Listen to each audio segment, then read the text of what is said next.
Hello friends, welcome to short and success. आज हम 100 शब्द प्रति मिनट की गति से डिक्टेशन करेंगे। डिक्टेशन 5 मिनट की होगी। 500 शब्द बोले जाएंगे। तो अब स्टार्ट करते हैं। Ready, start. सभापति महोदय, समिति अर्थ में यही बात सामाजिक समस्याओं पर भी लागू होती है। हाल में निर्माण समिति ने अपनी उपसमिति की उस रिपोर्ट पर विचार किया था जिसमें राष्ट्र निर्माण के कार्य में महिलाओं के स्थान के बारे में चर्चा की गई थी। इस उपसमिति ने सामाजिक समस्याओं पर अच्छी तरह विचार किया था। अपने कार्य के दौरान उसे बराबर राजनैतिक, आर्थिक या सामाजिक पहलुओं का सामना करना पड़ा था। यह कह सकना सरल नहीं है कि रक्षित धार्मिक या रक्षित आर्थिक स्वार्थों में किस पर ध्यान करना अधिक कठिन है। ये दोनों ही स्वार्थ समिति को ज्यों का त्यों रखने के पक्ष में हैं और परिवर्तन के विरोधी हैं। इस तरह एक सच्चे सुधारक का काम वास्तव में बहुत जटिल होता है। इसके पहले कि हम किसी विशेष सुधार का प्रारंभ करें, यह अत्यावश्यक है कि हम यह समझें कि हमारा उद्देश्य क्या है और हम किस प्रकार के समाज की स्थापना चाहते हैं।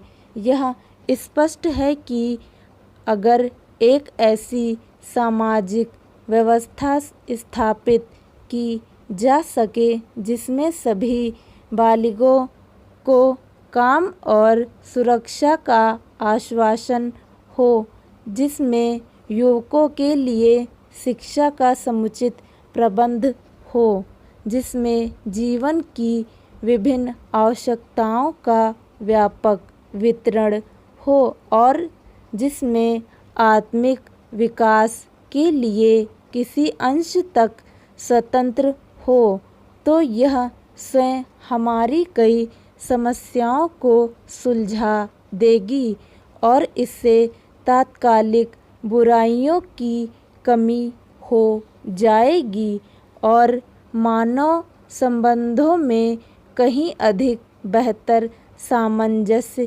स्थापित हो जाएगा।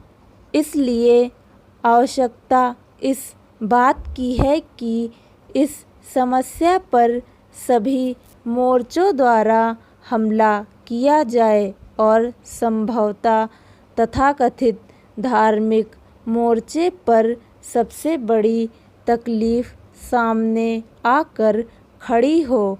जहाँ तक धर्म का संबंध, उसके स्पर्श करने की आवश्यकता नहीं, पर उसे अनेक नियमों और उपनियम हैं जिन्हें धार्मिक स्वीकृति मिली हुई है।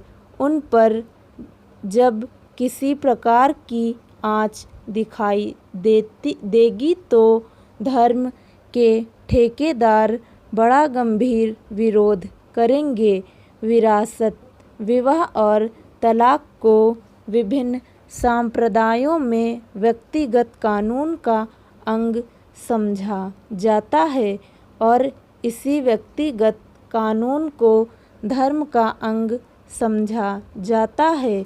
यह साफ है कि ऊपर से किसी प्रकार से परिवर्तन समाज में लादा नहीं जा सकता। इसलिए तत्कालीन सरकार का यह कर्तव्य होगा कि जनमत को इस तरह शिक्षित करें कि वह आने वाले परिवर्तन को स्वीकार कर लें। संदेह को दूर करने के लिए यह साफ तौर पर बतला दिया जाना चाहिए कि कोई भी परिवर्तन जनता के किसी समुदाय पर बलबूते नहीं लादा जाएगा। इससे कठिनाइयाँ उत्पन्न होंगी और कानून का विरोध करने में किसी प्रकार की एकरूपता की स्थापना न हो सकेगी। पर साथ ही दूसरा रास्ता यानी परिवर्तन को बलपूर्वक लाद देना तो और भी कई दुर्भावनाओं को पैदा कर देगा। मुझे ऐसा मालूम होता है कि सारे हिंदुस्तान के लिए एक नागरिक कानून प्रणाली होनी चाहिए। सरकार को इसके लिए प्रचार जारी रखना चाहिए। बड़ी भारी आवश्यकता इस बात की